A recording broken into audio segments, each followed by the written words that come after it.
नमस्ते दोस्तों, आप सबको मैं दिखाता हूँ इन वीडियो में। आप सबका स्वागत है। आप सब देखिए, आपको मैं दिखाता हूँ देवी मैडम का शूटिंग पे आए हैं उमा फार्म हाउस। तो आप सबको मैं दिखाता हूँ, बने रहिएगा हमारे इन वीडियो में। देखिए देवी मैडम है। हेलो फ्रेंड्स, मैं हूँ देवी और आप सभी से कहना चाहूँगी कि आप सभी एनवी वीडियो को वॉच करें और उसे साथ ही साथ सब्सक्राइब करें, लाइक करें और शेयर भी करें। Thank you so much. और अभी हम लोग बस शूट पे जा रहे हैं एंड बहुत अच्छा सॉन्ग आने वाला है आप लोग के बीच। तो अभी शूटिंग के टाइम फिर मिलते हैं आपसे। बाय।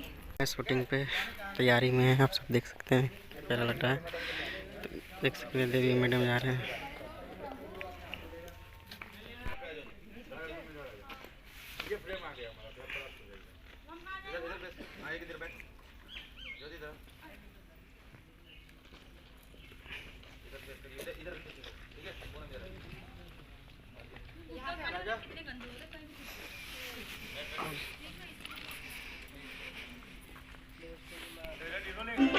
ये तो शूटिंग हो रहा है देवी जी का। तो देख सकते हैं ये हुआ था पवन भैया का गाना हरी हरी ओढ़नी, तो यही फार्म हाउस में हुआ था। देख सकते हैं उमा फार्म हाउस देख सकते हैं, यही है। देखिए उधर शूटिंग हो रहा है, देख सकते हैं।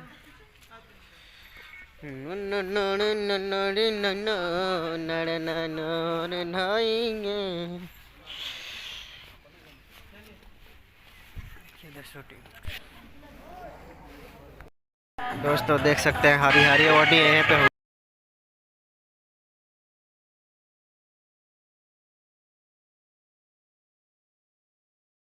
अभी हेलो नमस्ते, कैसे हैं आप लोग। और अभी हम लोग बस शूट पे जा रहे हैं एंड बहुत अच्छा सॉन्ग आने वाला है आप लोग के बीच। तो अभी शूटिंग के टाइम फिर मिलते हैं आपसे। बाय।